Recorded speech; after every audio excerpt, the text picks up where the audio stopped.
Muy buenas tardes, buenas noches. ¿Cómo están todos ustedes? Qué privilegio, qué honor, qué alegría volverme a comunicar a través del Facebook. Yo sé que pues estoy atrasado ya 8 o 9 minutos.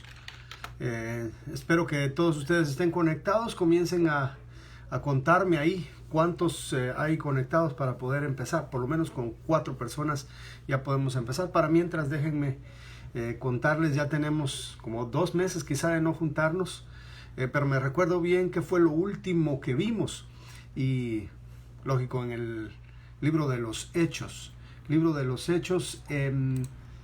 y estábamos viendo en el capítulo 6, y hablamos acerca de lo que es ayuda y servicio en la iglesia. Hoy vamos a tocar el último punto y vamos a pasar pronto a lo que sigue. Creo que ya hay 5 personas conectadas. Qué bueno. Manifiéstense todos los que están conectados y vamos a estar empezando ya. Quiero saludar a todos. Ahí estará mi esposa invitando a medio mundo. Por favor, ustedes que conocen el Facebook de sus amigos, de sus amigas, invítenlos y díganles que ya estamos aquí. Hermano Moisés Martínez, hasta allá en México, Dios le bendiga. Esta es la transmisión de Bethany Church Español. Bethany Bible Church Español es una iglesia bíblica aquí en Thousand Oaks. Nos estamos reuniendo todos los domingos a las 10:30 de la mañana. Y antes de la pandemia estábamos reuniéndonos cada 2 viernes, pero por esto del aislamiento y todo eso dejamos de reunirnos en las casas. Ahora hemos estado online hasta ahora, pero creo que ya viene el tiempo en el que comenzaremos a reunirnos en la iglesia otra vez. Hermano Paco Rodríguez ahí está, también estuvo hermano Moisés. Y espero que todos estén conectando alegremente. Bienvenidos de regreso. Griselda allá en Guatemala, en la colonia El Milagro. Qué bueno que aquí está. Y tenemos al hermano Alberto Pacheco desde Grace Church Español, que está preguntándome a qué horas empieza. Le pregunto, ¿ya se conectó?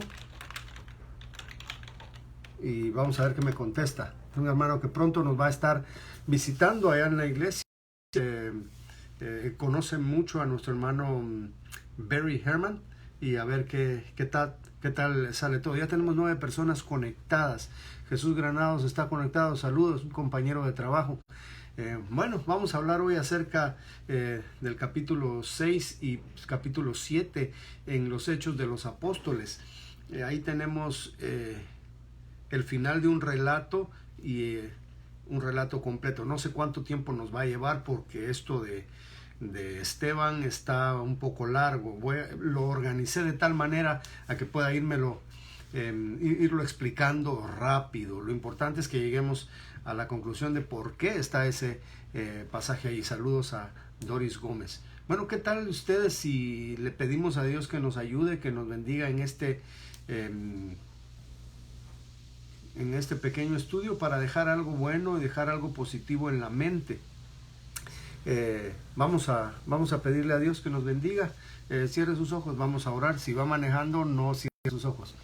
Gracias te damos, Dios, por la oportunidad de volver a abrir tu Biblia, tu palabra, y enfrentarnos a una verdad que cambia nuestras vidas, que nos hace crecer y nos hace conocer más de lo que tienes para nosotros. Bendice a mis hermanos que están conectados y a los que han de conectarse, y que esta hora, Señor, sea deleitosa para todos. Gracias, Padre Santo, en el nombre de Jesús. Amén. Bueno, saludos a hermana Carolina Sánchez, ya está viendo el video. ¿Cómo está, Carolina? ¿Cómo está todo? ¿Se escucha bien? ¿Se oye bien? Esperamos que sí. Vamos a ir a Hechos 6. Ahí en Hechos 6, 1, 7 vamos a tener un pequeño repaso y vamos a tratar de avanzar. Espero poder terminar el capítulo 7 también hoy, porque nos relata la historia de Esteban. Una historia corta, pero algo muy importante. Ya vamos a ver por qué. Bueno, un pequeño repaso de la última vez que nos reunimos, que fue a finales de agosto, que nos reunimos virtualmente. Saludos, Sheila. How are you, Sheila Carlson? How's everything there? Hermano José Saavedra, saludos. Dios le bendiga. Saludos a todos los peruanos allá en Newbury Park. Muy bien, bueno, Hechos 6:1-7. Estábamos hablando, así rápidamente como les decía, el número de los cristianos había crecido considerablemente.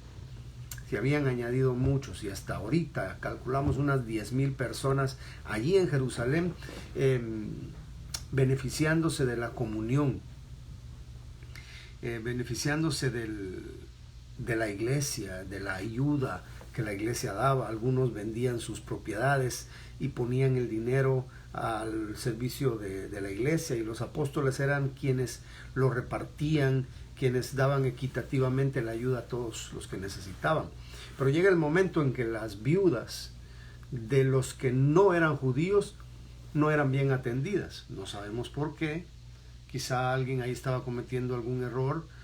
Quizá alguien creía que debería servirle más o servirle primero a las viudas judías. No sabemos.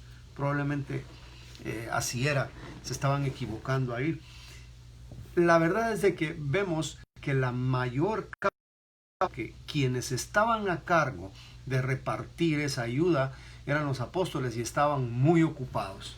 Ellos no tenían tanto tiempo para dedicarse a la oración, para dedicarse a la predicación, al estudio de la palabra, a la enseñanza, y de alguna manera se les estaba escapando ese detalle de atender a las viudas que no eran judías, quizá porque vivían un poco alejadas, no sabemos bien, pero eso era lo que estaba sucediendo. Entonces vino una protesta y se dijo, bueno, todos estamos ayudando, todos estamos vendiendo nuestras posesiones, todos estamos ofrendando, pero ¿qué pasa con nuestras viudas, las viudas que no son judías? Entonces los apóstoles hablan y se ponen de acuerdo en proponerle a la iglesia, a la congregación completa, de que ¿qué tal si se escogían a 7 personas de entre la congregación, personas de buen testimonio, personas que llenaran ciertos requisitos espirituales, morales? Y entonces se hizo así, se escogió a 7 personas, y de ahí es donde sale el nombre, uno de los nombres al que nos vamos a dedicar dentro de unos minutos. Bueno, dividimos el último estudio en 6 partes. La última parte la vamos a mencionar hoy, como para terminar ese segmento. Primero, organización en el servicio. Si vamos a ver, si vamos a servir en la iglesia, sabemos que debe haber una organización, pero eso lo sabemos ahora, cuando las iglesias han crecido, cuando las iglesias necesitan ser organizadas, que debe haber un organismo y que se debe trazar bien un plan, y todo esto es sentido común. Ahora, esto no lo habían experimentado los apóstoles, porque ellos nunca habían estado a cargo de una congregación. Ellos habían estado con Jesús de pueblo en pueblo, de aldea en aldea. Y ahora que ya la congregación está creciendo, era por primera vez. Ellos eran primerizos, eran inexpertos en cuanto a la administración dentro de la iglesia. Pero el Espíritu Santo, que sabe todas las cosas, los comienza a guiar a través de la experiencia, a través de su guianza, a través de su palabra, a que deleguen. Bueno, entonces ellos se dieron cuenta que el crecimiento demanda una organización. Toda iglesia debe estar organizada, toda iglesia debe tener un plan, debe tener una estructura. La organización de la iglesia es muy necesaria. Así que luego vimos como segundo punto, la delegación mejora el servicio. Si en la iglesia los pastores queremos hacer que el servicio sea bueno dentro de los necesitados, hay quienes necesitan ayuda en el hospital, ayuda para los enfermos, ayuda para los que están en casa, las viudas o personas que necesitan algún respaldo económico. Entonces hay que delegar. El pastor no lo puede hacer todo, no lo debe hacer todo, no le queda tiempo, porque según esto que estamos viendo, las principales tareas de los líderes o de los pastores en las iglesias son orar y predicar la palabra.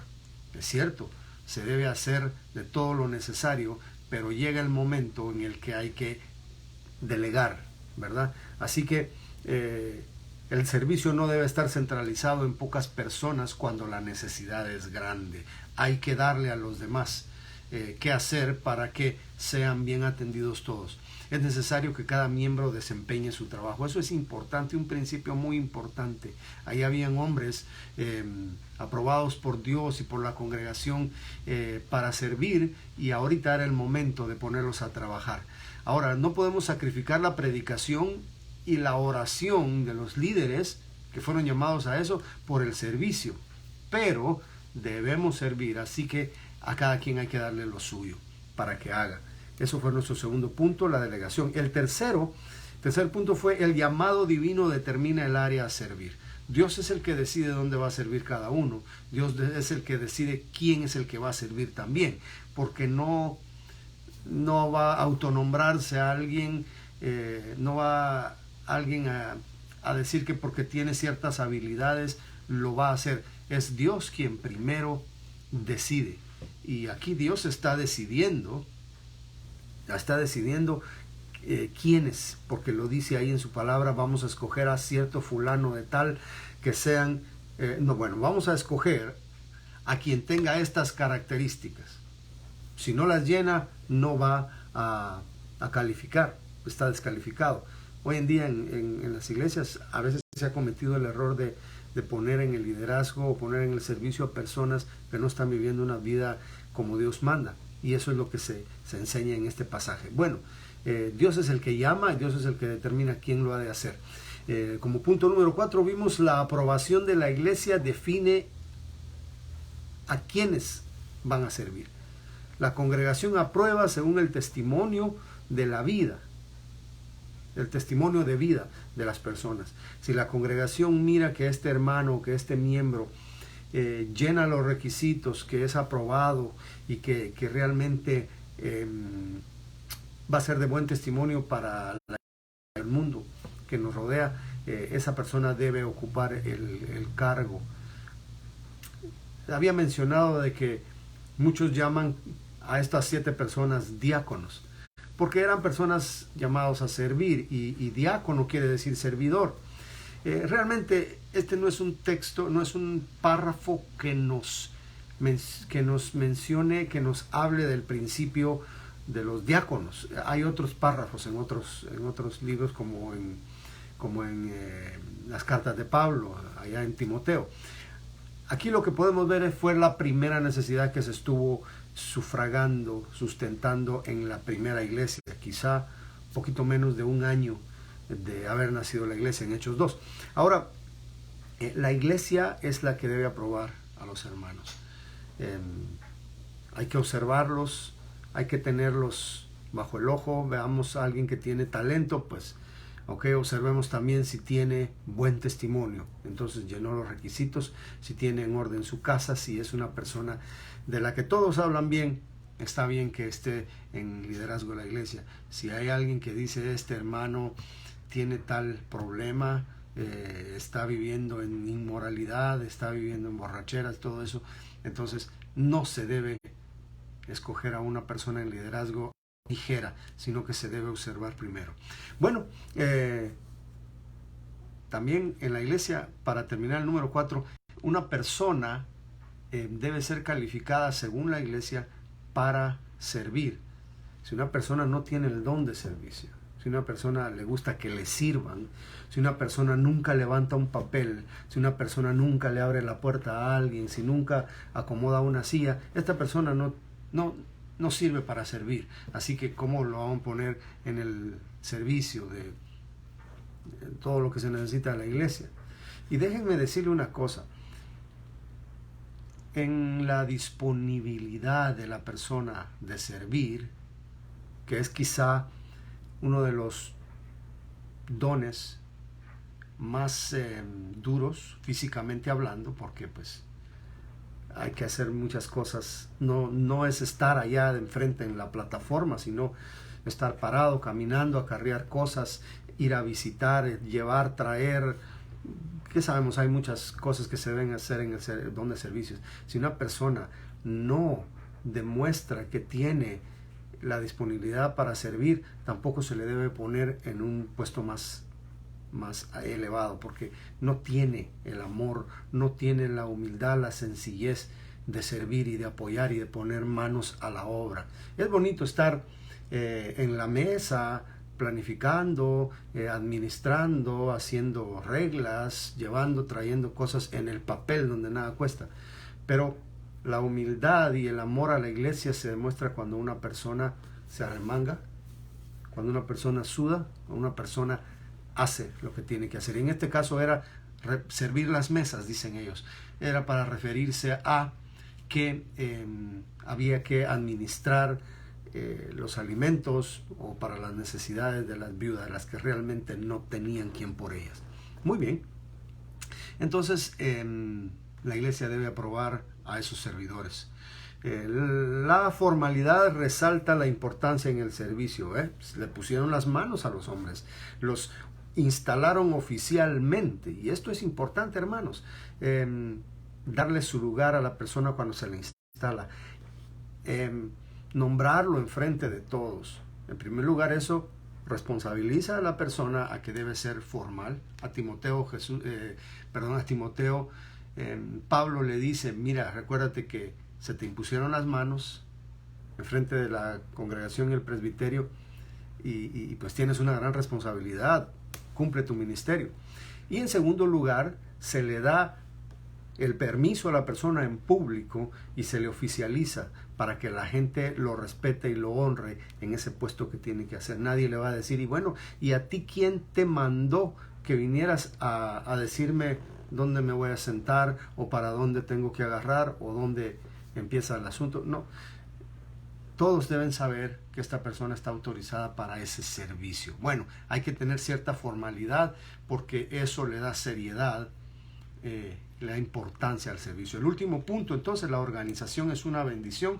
Creo que es sentido común, hermanos. Si estamos más organizados en la iglesia, si cada quien está dentro del puesto que tiene que desempeñar, va a haber más beneficio para todos. Así que toda la congregación se beneficia si estamos organizados bíblicamente. Y digo bíblicamente porque aunque la organización de la iglesia se parece un poco a la organización secular, no lo es todo. Nosotros no escogemos a una persona porque es muy hábil, no escogemos una persona porque habla bonito, no escogemos una persona porque se ve bien o porque fue a la universidad. Escogemos una persona porque vemos que Dios bendice a través de él, que Dios le ha autorizado con una vida correcta delante de Dios y de los hombres, y vemos que lo que hace trae bendición. No es una habilidad secular la que se reconoce nada más, sino que es un respaldo de parte del Espíritu Santo dentro de aquella persona, que es evidente y todos lo pueden palpar. Así que si organizamos la iglesia, si ponemos a cada uno haciendo lo que le corresponde para llenar los puestos que son necesarios en la iglesia, entonces la iglesia va a caminar mejor.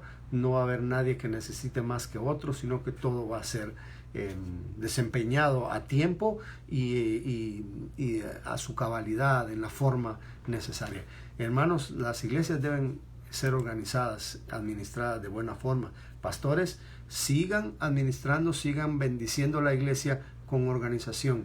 Deleguen, no lo agarren todo. Se pueden quemar, se pueden enfermar de tanto servir y de tanto hacer. Busquen hermanos que son aprobados y denles para que hagan mucho delante de la iglesia y para la iglesia. Y también a la iglesia, hermanos, respeten a sus servidores, ayúdenlos, apóyenlos, y también usted ofrézcase como servidor, empiece a servir, empiece a ayudar. Si todavía le falta corregir su vida, si todavía usted no tiene un buen testimonio, bueno, póngase en las manos de Dios, corrija esos puntos, esas áreas en su vida y empiece a servir. Con eso cerramos el último estudio que tuvimos hace 2 meses.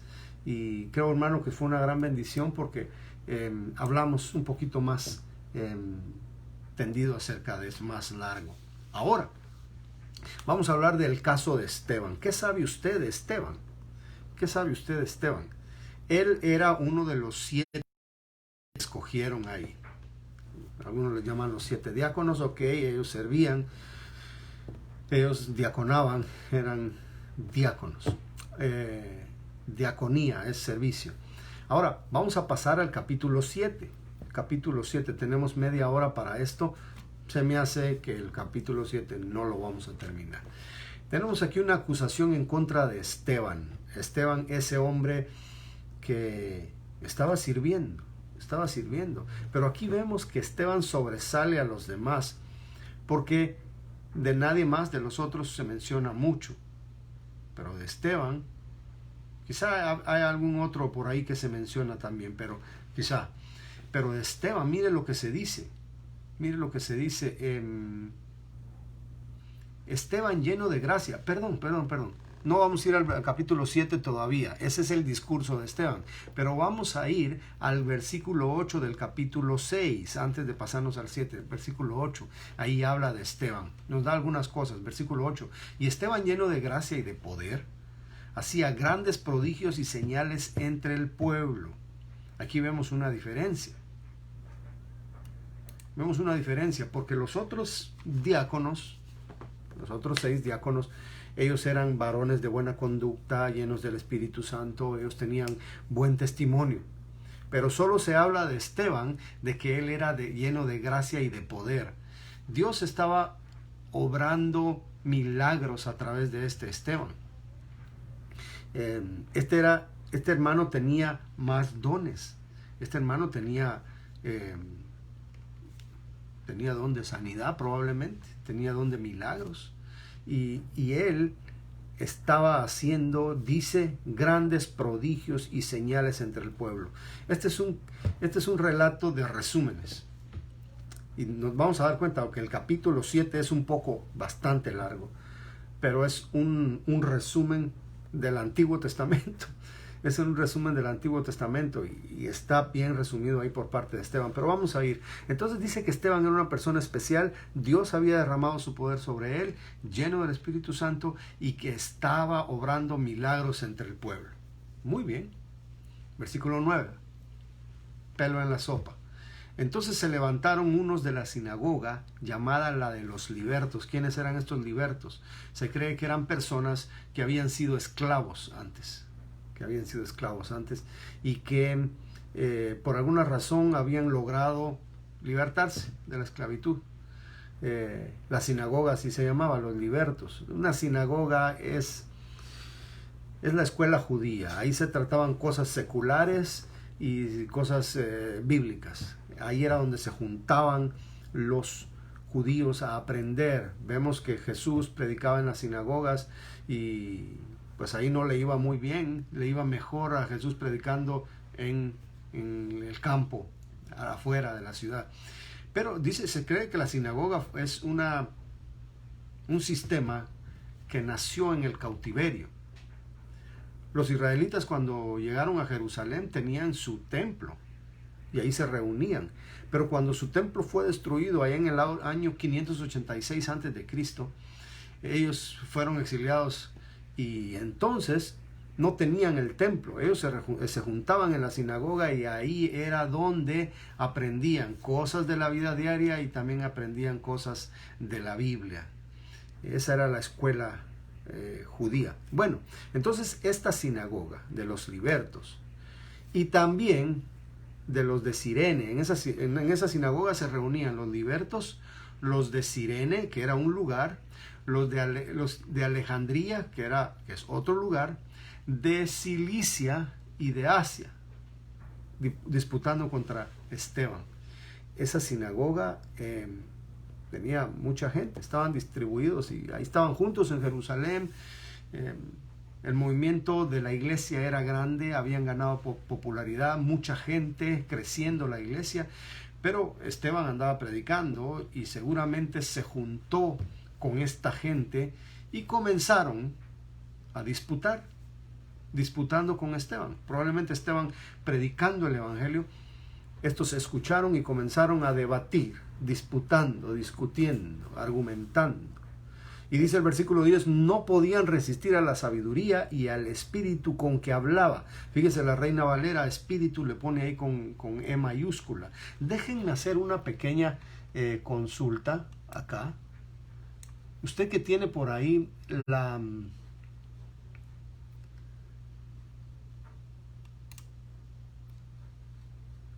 nueva versión internacional, hágame favor, busque. Yo lo voy a encontrar aquí ahorita. Hechos 6. Es importante ver Hechos 6 si la nueva versión internacional pone con E mayúscula esto. Es curioso porque la E mayúscula ahí significa que es el Espíritu Santo. Tenemos, creo que es un dato que debía haber averiguado antes, pero dice el versículo 10, Reina Valera, espíritu con E mayúscula, la Biblia de las Américas E mayúscula, sí, lenguaje hablado, sí, traducción de lenguaje hablado, espíritu, todas las traducciones, nueva traducción viviente, todas dicen E mayúscula. O sea que están de acuerdo en que el espíritu con el que Esteban hablaba era el Espíritu Santo. No solamente era el espíritu de Esteban, el espíritu de Espíritu Santo. Nadie podía resistir. Estos, miren, todos contra uno, montoneros contra Esteban, pero ellos no podían dejarlo callado. Él siempre tenía una respuesta, él tenía argumentos, tenía las palabras necesarias para poderlos vencer en ese debate. Y entonces dice, sobornaron a unos para que dijesen que le habían oído hablar palabras blasfemas contra de Moisés y contra de Dios.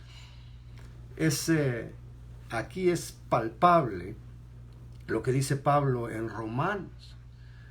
La gente suprime con injusticia la verdad. Se le está presentando la verdad, evidencias, evidente, todo claro. Pero ellos con injusticia, sobornando a otros para que dijesen que le habían oído hablar palabras blasfemas en contra de Moisés y en contra de Dios. ¿Y quién es peor para los judíos que quien habla en contra de Moisés y quien habla en contra de Dios? Es lo peor que puede haber, eso es una blasfemia. Entonces, fíjense cómo la gente está por dinero para hacer injusticias. No importa la verdad que les estén diciendo, no importa las evidencias que se le estén presentando, si la persona no ha recibido de parte de Dios misericordia y fe por el nuevo nacimiento, esa persona nunca va a creer, nunca va a querer y va a atacar a los que están hablando la verdad. No importa qué tan elocuente usted sea, no importa qué tan versado esté usted. Si no van a creer, no van a creer y lo pueden matar a usted. Muchas personas que creen que estudiar en la universidad, bueno, no es malo estudiar en la universidad. Muchas personas creen que saber argumentar va a convertir a una persona. Dios puede usar eso si Él quiere, pero solo la misericordia de Dios puede cambiar un corazón de un incrédulo para hacerlo creyente. Así que, hermanos, está bien. Miren, Esteban con el Espíritu Santo no les dejó ganar a ellos. Sin embargo, ellos sobornaron a otros para que fueran a decir calumnias. Bueno, versículo 12. Y soliviantaron al pueblo, a los ancianos y a los escribas, y arremetiendo, que fue violento, mire usted, lo arrebataron y le trajeron al concilio. Ellos fueron violentos, ellos sí fueron agresivos. Esteban tenía un carácter violento y lo vamos a ver al final. Ellos sí emplearon la fuerza, ellos sí fueron incorrectos. Pero así va a ser el mundo, así va a ser el diablo. Así son los hijos de las tinieblas. El que habla la verdad, el que está en lo correcto, siempre va a ser atacado y va a sufrir. Bueno, y entonces dice, pusieron testigos falsos que decían, este hombre no cesa de hablar palabras blasfemas contra dos cosas, este lugar santo y contra la ley.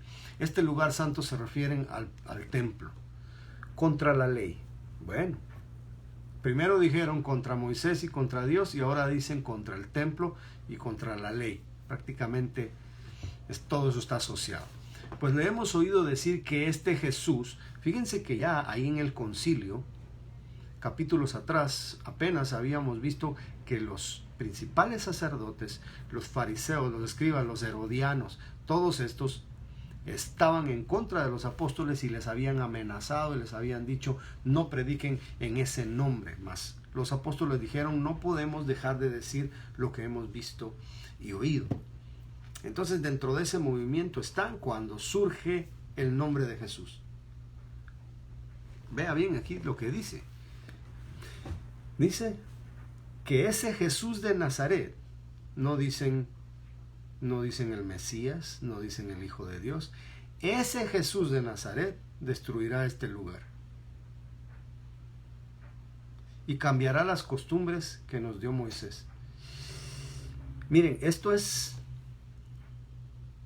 verdad, porque por la voluntad de Dios fue que el templo fue destruido, porque Dios permitió que los romanos destruyeran el templo.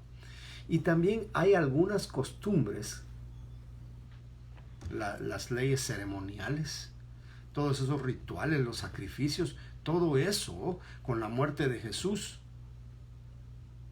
no es que haya sido abolido, fue cumplido en Cristo Jesús. Y ahí es donde está el problema, fíjense, con gente que quiere todavía vivir cumpliendo la ley, que todavía quiere vivir metido en el Antiguo Testamento. Incluso hay gente, una secta por ahí, que hasta quieren hablar hebreo. Dicen 3 palabras en español y 2 en hebreo. Yo digo, si quieren hablar hebreo, háblenlo todo en hebreo, no solo unas cosas, ¿no? Pero están tan atrasados en cuanto al conocimiento del nuevo pacto, siguen pegados a la ley ceremonial. Y aquí pues era mucho más difícil, apenas, como les digo, ni siquiera un año de que Jesús había muerto y había resucitado y había sido ascendido. Y esto estaba muy duro, incluso dentro de la iglesia, como lo vamos a ver en capítulos posteriores. Esas ideas del templo, esas ideas de la ley, iban a cambiar ya con el nuevo pacto. Pero sigamos. En el versículo 15. Entonces todos los que estaban sentados en el concilio, al fijar los ojos en él, vieron su rostro como el rostro de un ángel. ¿Cómo tiene el rostro un ángel, hermanos? ¿Podemos especular un poco? ¿En qué sentido es el rostro de un ángel? Ya vimos que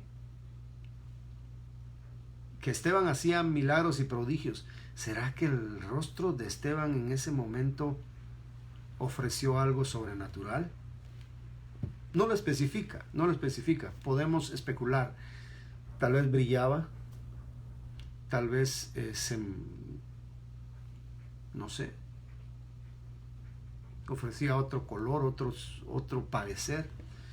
Pero más que todo, yo pienso, y estoy con aquellos que piensan de esta manera, el rostro de un ángel quiere decir que aunque lo estaban acusando de malo, lo estaban acusando de blasfemo, de hereje, él mantenía un semblante pacífico, un semblante amoroso. Él estaba totalmente sereno, con la paz de Dios. Y vemos al Espíritu Santo ahí dándole en el momento preciso a Esteban el carácter, la compostura, el temple que le debía de dar. Dice que el fruto del Espíritu es amor, gozo, paz, paciencia, benignidad, bondad, fe, mansedumbre, templanza. Entonces, Esteban estaba siendo beneficiado de ese don del Espíritu ahí. Pero mire, lo que les decía, Dios hace algo importante en Esteban. Esteban no se puso a alegar, no se puso a hacer malos gestos. Ellos lo vieron como el rostro de un ángel. Pero aún así, que ellos vieron en él paz, lo llegaron a matar después. Ahora, eso es señal de que si Dios no tiene misericordia de un corazón, esta persona sigue en delitos y pecados, sigue en incredulidad perpetua. Y un día esas personas se van a arrodillar delante de Dios, pero va a ser de terror. No va a ser por amor, no va a ser por convicción, por agradecimiento, va a ser de terror, pero cuando ya sea demasiado tarde. Bueno, entonces aquí vemos las acusaciones contra Esteban, primera parte de nuestro estudio de hoy. Vamos a empezar a tocar la segunda parte, 15 minutos de esto todavía. ¿Están ahí todavía? ¿No se me han dormido? ¿Están tomando cafecito? Salud. Ahí, en mi nombre, un panito dulce, que no sea muy grande. Vamos a ir a nuestra segunda parte ahorita. La segunda parte es el discurso de Esteban. El discurso de Esteban. Y el discurso de Esteban se divide en por lo menos 5 partes. 5 partes. Primera parte, historia de Abraham. Segunda parte, Israel en Egipto. Tercera parte, historia de Moisés. La cuarta parte, Israel en el desierto. La quinta parte, el tabernáculo de Dios. Después vamos a ver la conclusión. Y de último, vamos a ver la muerte de Esteban. Bueno, empecemos. El discurso de Esteban, más que todo, es un resumen del Antiguo Testamento. ¿Cómo es que a Esteban empieza de esta forma?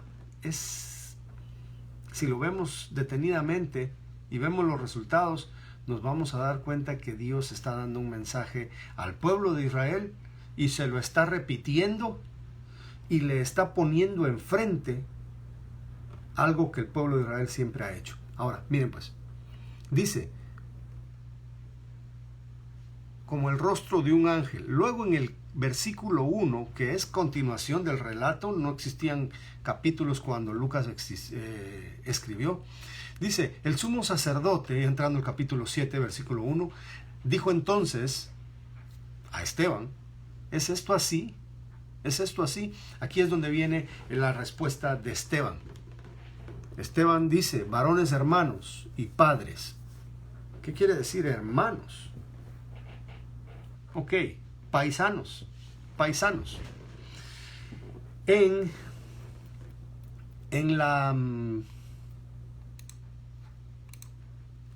En las costumbres judías, hermano se refiere a hijos de la misma madre o a compatriotas. Nunca se refiere a primos. Para primos es otra palabra. Hermanos, aquí se está refiriendo paisanos, compatriotas. Lo podemos ver en el griego, adelphos, hermanos. Si queremos decir primos, es anepsios, otra cosa.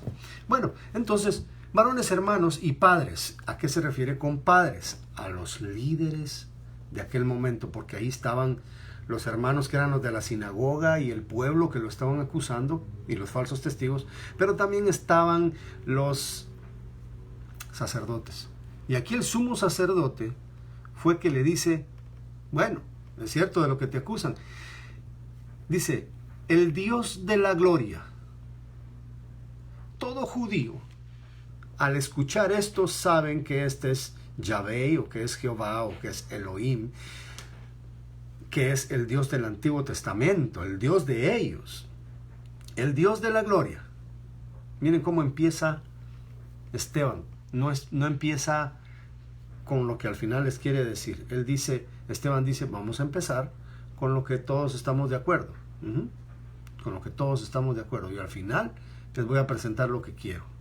que voy, a lo que el Espíritu me lleva. El Dios de la gloria apareció a nuestro padre Abraham. Bueno, estando en Mesopotamia, antes que morase en Harán, y le dijo: sal de tu tierra y de tu parentela y ven a la tierra que yo te mostraré. Entonces salió de la tierra de los caldeos y habitó en Harán. Y de ahí, muerto su padre, Dios le trasladó a esta tierra en la cual vosotros habitáis ahora. Ese es Esteban hablándole a los israelitas y a los sacerdotes en ese momento. Y no le dio herencia en ella. Bueno, todos sabemos que Abraham anduvo vagando y no estuvo ahí, ni aún para asentar un pie, pero le prometió que se la daría en posesión y a su descendencia después de él. O sea, esta tierra va a ser tuya, pero no ahorita, sino va a ser de tu descendencia. Cuando él aún no tenía hijo, y le dijo Dios así, que su descendencia sería extranjera en tierra ajena, y que los reduciría a servidumbre y los maltratarían por 400 años. Mas yo juzgaré, dijo Dios, a la nación de la cual serán salvos. Está hablando de Egipto. Y después de esto saldrán y me servirán en este lugar. Pacto de la circuncisión, y así Abraham engendró a Isaac y le circuncidó al 8º día, e Isaac a Jacob y Jacob a los 12 patriarcas. Ya sabemos la historia del primer llamado por Dios a la tierra de Canaán, de Israel, y ahí está. El primer circuncidado fue Abraham, el segundo Isaac, luego Jacob y todos los 12 patriarcas. Si usted quiere la referencia de esto en el Antiguo Testamento, se va a Génesis 12:1. Ahí está la historia de Abraham. Abarca un poco más, hay otros relatos dentro de la vida de Abraham ahí. Bueno, fíjese bien, Esteban está presentando cuestiones comunes de la fe de él, que es el acusado, y de la fe de los acusadores. Hasta aquí todo está bien. Y me imagino que ahí estaban los sacerdotes escuchándolo. Wow, este tipo sabe, se sabe la historia. Y mire cómo va narrando bien Esteban. Vamos a la segunda parte. Israel en Egipto. Los patriarcas, movidos por envidia, vendieron a José para Egipto. Es versículo 9. Pero Dios estaba con él. Eso es Génesis 37:11. Fíjense que Esteban está predicando la palabra. Versículo 10.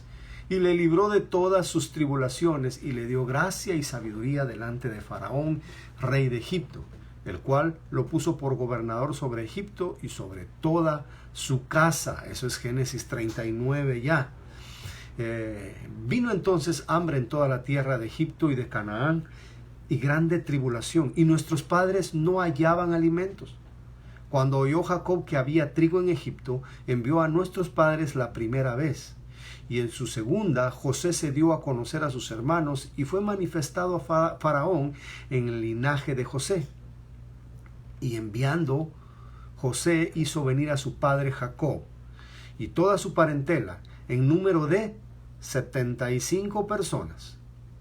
Así descendió Jacob a Egipto, donde murió él y también nuestros padres, los cuales fueron trasladados a Siquem y puestos en el sepulcro que a precio de dinero compró Abraham de los hijos de Hamor en Siquem. Eso es Génesis 46. Fíjense bien, aquí Esteban está manifestando algo por medio del Espíritu Santo. Bueno, el Espíritu Santo por medio de Esteban. Esteban no es un ignorante. Esteban se sabe el Antiguo Testamento. Aquí ya va por la muerte de José. Empezó en Abraham y aquí ya va por la muerte de José. Dice, ahora, pero cuando se acercaba el tiempo de la promesa que Dios había jurado a Abraham, el pueblo creció y se multiplicó en Egipto hasta que se levantó en Egipto otro rey que no conocía a José. Este rey, usando de astucia con nuestro pueblo, maltrató a nuestros padres. Los israelitas no estaban felices con este nuevo faraón. a fin de que expusiesen a la muerte a sus niños para que no se propagasen. Sabemos la historia de los israelitas en Egipto. Estaban matando a los primogénitos. Quería matarlos el faraón. Éxodo 1:7. Vamos a la tercera parte del discurso de Esteban. En aquel mismo tiempo nació Moisés. Bueno, aquí está desembocando en Moisés Esteban en su recorrido por el Antiguo Testamento, porque la acusación que le estaban haciendo a él estos libertos, estos de Alejandría y de todas esas partes, que estaba diciendo cosas malas de Moisés. Pues veamos qué es lo que él dice. Él dice, no, yo les voy a repetir lo que acabo de decir. Yo sé lo que estoy diciendo y ustedes van a estar de acuerdo. Y dice, nació Moisés y fue agradable a Dios y fue criado 3 meses en casa de su padre. Sabemos la historia de Moisés. Pero siendo expuesto a la muerte, la hija de Faraón le recogió y le crió como a hijo suyo. Y fue enseñado a Moisés en toda la sabiduría de los egipcios. Moisés no era ningún ignorante. Y era poderoso en sus palabras y obras. Era poderoso en sus palabras. O sea que lo que Moisés le dice a Dios cuando se le presentó y le hizo el llamado, que soy tartamudo, no era cierto. Eran puras excusas. Bueno, eso lo vimos lo podemos ver en Éxodo 2 del 1 al 10. Sigamos, versículo 23 de Hechos. Cuando hubo cumplido la edad de 40 años, le vino el corazón visitar a sus hermanos, los hijos de Israel. O sea que Moisés ya sabía que él era israelita, pero no los había visitado sino hasta cuando tenía 40 años. Y al ver que uno era maltratado, y ahí vamos a ver el relato de el momento en que Moisés mata a un egipcio. El día siguiente dice, al ver que uno era maltratado, lo defendió e hiriendo al egipcio vengó al oprimido. Pero él pensaba que sus hermanos comprendían que Dios le daría libertad por mano suya. Era una ocurrencia de Moisés. A Moisés se le vinieron algunas ideas que eran en parte ciertas. Pero Moisés estaba equivocado en cuanto a la forma en que eso iba a ocurrir. Y al día siguiente se presentó uno de ellos que reñían y los ponían en paz, diciendo, varones hermanos, sois, ¿por qué os maltratáis el uno al otro? Entonces el que maltrataba a su prójimo le rechazó diciendo, ¿quién te ha puesto por gobernante y juez de nosotros? ¿Quieres tú matarme como mataste ayer al egipcio? Quiero que pongamos atención a esto. Ya vamos a terminar en un momento y vamos a dejar esto para el próximo viernes. En el versículo 27, ahí hay una actitud de un israelita. Una actitud muy negativa en contra de un hombre que lo estaba defendiendo, en contra de un hombre que hasta cierto punto estaba actuando como Dios quería. ¿Acaso no quería Dios que los israelitas tuvieran paz? ¿Que los israelitas no fueran maltratados? Dios, claro que sí. Si yo vengo y defiendo a un israelita, pues, estoy haciendo la voluntad de Dios, porque Dios no quiere que nadie maltrate a su pueblo. Ahora, lo que sucedió aquí, fíjense bien, este hombre es israelita y este hombre está rechazando la ayuda, este hombre se está rebelando contra Moisés. Esta es una actitud que vamos a ver, y se me olvidó decírselos en la ocasión anterior que fue mencionado. Si vamos a ver, anteriormente, ustedes van a ver en el versículo 9, los patriarcas israelitas, movidos por envidia, vendieron a José. Ajá, ahí está la primera actitud que Esteban señala. Israel hizo esto contra José. Israel hizo esto contra Moisés. Y esto de que mataste al egipcio, ahora me vas a matar a mí. Eso solo es el principio, porque en el desierto Israel se rebeló mucho contra Moisés, le protestaban, le decían y le reclamaban. pero Esteban sabe lo que está diciendo y sabe hacia dónde va. ¿Qué es lo que Esteban quiere decir con esto? Bueno, versículo 29, porque tenemos que ir a través de toda la lectura también para que nos quede bien lo que está diciendo Esteban. Al oír esta palabra, Moisés huyó y vivió como extranjero en tierra de Madián, donde engendró 2 hijos. Madián está del lado de Arabia, ya cruzando el Golfo de Suez. Eso lo podemos ver en Éxodo 2, del 10 al 25. Veamos otra vez entonces. Esteban está citando el Antiguo Testamento. Les está diciendo a estos hombres, al Sanedrín, al Senado de Israel, está diciendo, esto es lo que yo pienso de Moisés. Esto es lo que yo sé de nuestro Tanaj. Esto es lo que yo sé de Antiguo Testamento. Eso es lo que yo sé. Vean, yo no estoy diciendo mentiras. Hasta ahorita todos vamos bien, ¿verdad? Todos vamos bien. Pero Esteban está resaltando esas partes donde Israel se portó mal. Es importante, hermanos, es interesante cuando le ponemos atención a los factores repetitivos dentro de esta narrativa y dentro de lo que ocurre en las cartas. Pablo repitiendo varias cosas, él está dando importancia a cierta cosa que tenemos que observar. Muy bien, ¿cuántos minutos tarde empecé? Lo voy a reponer. Pasando 40 años, un ángel se le apareció en el desierto del monte Sinaí. Y en la llama de fuego de una zarza, entonces mirando se maravilló de la visión y acercándose para observar, vino a él la voz del Señor.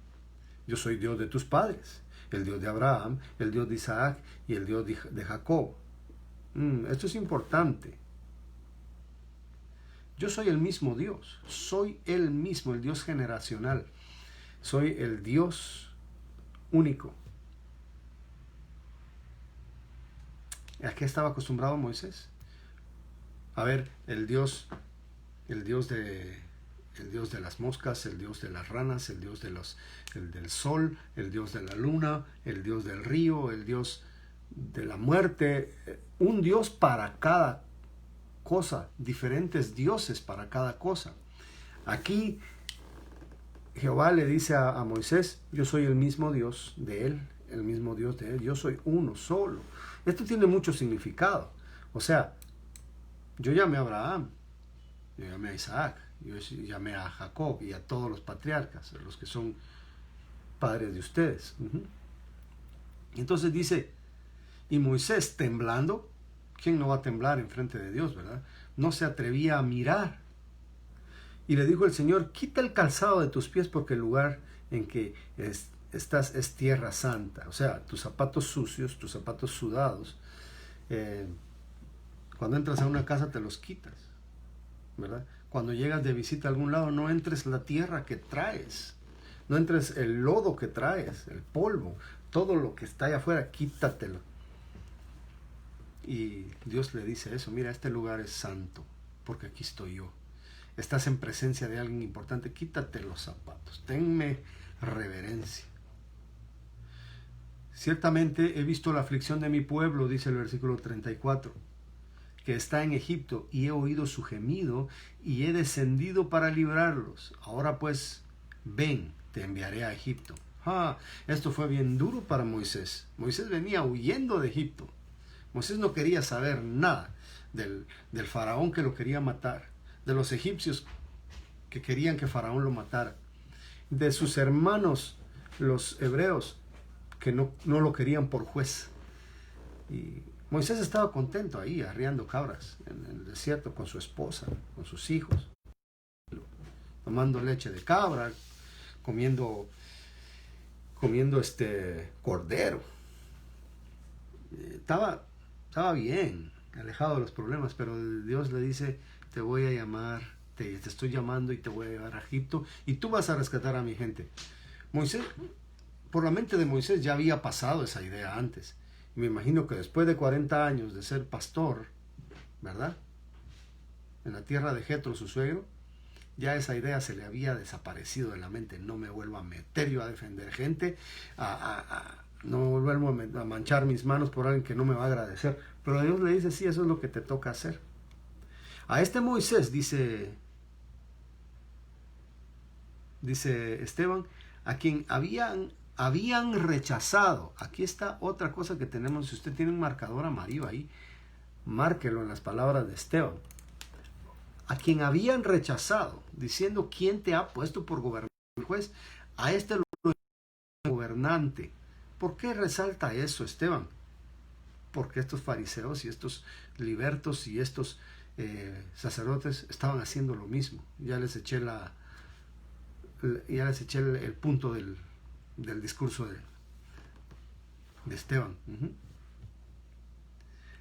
A este lo envió Dios como gobernante y libertador por mano del ángel que se le había aparecido en la zarza. Este los sacó habiendo hecho prodigios y señales en tierra de Egipto. ¿Quién estaba haciendo prodigios y señales en Egipto? Moisés. ¿Quién estaba haciendo prodigios y señales en Jerusalén? Esteban. Y estos mismos lo estaban rechazando, ¿verdad? Y lo hizo en el desierto y en el Mar Rojo por 40 años. Este Moisés es el que dijo a los hijos de Israel: profeta os levantará el Señor vuestro Dios de entre vuestros hermanos, como a mí. A él oiréis. Este es aquel Moisés que estuvo en la congregación con el desierto, con el ángel que le hablaba en el monte Sinaí, y con nuestros padres, que recibió palabras de vida que darnos. ¿Hay algo ahí erróneo dentro de lo que él está haciendo como defensa propia, el hermano Esteban? Nada, todo va bien, pero ahí va incluido algo. Israel ha estado rechazando lo que Dios ha mandado para bien de Israel. Bueno, el relato de Moisés lo podemos ver en Éxodo 3 para adelante. Es bastante grande: Éxodo, Levítico, Número, Deuteronomio. Bueno, luego está Israel en el desierto, y eso lo vamos a ver el próximo viernes a las 7 de la noche. ¿Está usted contento con este relato? ¿Está usted al tanto de lo que Esteban está diciendo? Es interesante, es impecable su narrativa, su resumen, la síntesis, el mensaje que les está mandando a ellos. Ellos quizá no lo han cachado, porque al final, les voy a adelantar un poquito, al final, yo lo puse aquí en letras amarillas, versículo 51, en el mismo capítulo de Hechos: duros de cerviz. Eso no se lo dijo a los antiguos solamente. E incircuncisos de corazón y de oídos, vosotros resistís siempre al Espíritu Santo, como vuestros padres, así también vosotros. Y Jesús se los dijo: Jerusalén, Jerusalén, ¿cuántas veces ustedes que matan a sus profetas, que matan a los apóstoles? Y ahí lo seguían haciendo. Interesante cómo Esteban, ungido por el Espíritu Santo, en ese momento lleno, les está recitando la palabra de Dios, una palabra que ellos ya saben, pero que ellos mismos están incluidos dentro de esas actitudes del pueblo de Israel que no los quería. La rebeldía de Israel representa la rebeldía del mundo también. Dice Romanos: por cuanto todos pecaron, están destituidos de la gloria de Dios. No solo los goyín, no solo las naciones, no solo los paganos, ¿sí? No solo los gentiles cometen pecado delante de Dios, también Israel. Todos están destituidos de la gloria de Dios. Pero así como la paga del pecado es muerte, así la dádiva de Dios es vida eterna. Hay que creer, hay que creer. Si no, gentiles como judíos, igual, en vuestros pecados moriréis, si no creéis que yo soy, dijo el Señor Jesús. Vamos a seguir adelante dentro de 8 días. Que Dios les bendiga. Está usted invitado a asistir a nuestro servicio el domingo que viene a las 10:30 de la mañana. Lleve su mascarilla. Vamos a guardar distanciamiento social. Vamos a tener todas las precauciones. El salón es grande. Nosotros no somos más de 20. Está invitado. Lléguese. Dios le bendiga. Aceptamos cualquier pregunta, comentario, saludo a través de este medio. Dios le bendiga, gracias por escuchar, y vamos a terminar con una oración. Gracias, Dios, por todo lo que has hecho por nosotros. Gracias por tu siervo Esteban. Gracias porque tú lo pones como un ejemplo de cómo se debe hablar, de cómo debemos conocer tu palabra y de cómo debemos de ser guiados por ti, Señor. no solo para unas cosas, sino para todo lo que tú quieras, incluso testificar hasta la muerte. Bendito sea tu nombre, Señor. Ayúdanos, guárdanos, y que esta noche sea una noche de meditación, una noche de cambio para nosotros. Debemos hablar de ti, debemos invitar a la gente a venir a ti, pase lo que pase. En el nombre de Jesús, amén. Que Dios lo bendiga, que le esté prosperando mucho, así como prospera su alma, y que nos vemos en 8 días aquí, no falte. Quiero saludar a Nori Bernal, la esposa de mi amigo allá en el Jícaro, Jutiapa. Nori, Dios te bendiga, que me saludes a mi amigo allá, a tus hijos, que todo salga bien, y nos vemos. ¿Quién más está? Hermana Lidia Serrano se está despidiendo ahorita. Dios le bendiga, hermana Lidia. ¿Quién más estuvo conectado? Dígame hola. Saludémonos, salúdense unos a otros. Un codazo santo ahí, un like santo. ¿Quién más estuvo conectado? Vamos a ver. Muchos más estuvieron. Estuvo aquí. Oh, Pastor Ron López Galeano, saludos. Gracias por saludar por aquí. Ivonne Mestas, Dios le bendiga, hermana Ivonne. Rosario Saavedra, Elizabeth Portillo, Gregoria Godínez. Oh, la tía Goya. Bueno, Heidi Rojas también, saludos hasta allá a Las Vegas. Byron dice, calorcito de hogar, pero afuera hay frío. Bueno, lo invito a un cafecito. ¿Quién más? Naira Saavedra también, otra hermana peruana. Tenemos a BPMA, ella es mi primita, Dios te bendiga, saludos hasta allá. Altadena, Lisbeth Ceballos, saludos, hermana. ¿En dónde está usted, hermana Lisbeth? ¿En México? Bueno, Dios le bendiga mucho. Tenemos a Tania Rodas hasta allá en Guatemala. Sheila Carlson me contestó. Carolina está viendo. Hermano José Andrés. Doris Gómez hasta allá por Tecpan, Guatemala. Bueno, Jesús Granado, lo saludé ya. Griselda Morales. Paco Rodríguez, nuestro hermano Paco. Saludos. Moisés Martínez dice desde México. Mi esposa. ¿Quién más se conectó? Mándenme un saludo por ahí. Así me siento contento de verlos todos aquí juntos. Es como abrazarnos en la iglesia. Saber que estamos detrás de la palabra de Dios, ahí detrás de la pantalla, pero somos uno en Cristo. Excelente estudio, dice hermano Moisés Martínez. Gracias, hermano. Dios le bendiga. Estamos en contacto. Hasta pronto. Buenas noches. Dice, Lisbeth Ceballos desde New York. ¿Cómo están las cosas por allá? Mucho frío, hermana. Esperamos que haya buen clima. ¿Quién me acaba de mandar un like ahí? Vamos el domingo a las 10:30, hermano, que les invito también a ver las predicaciones. Todavía no estamos en directo, todavía no estamos transmitiendo en directo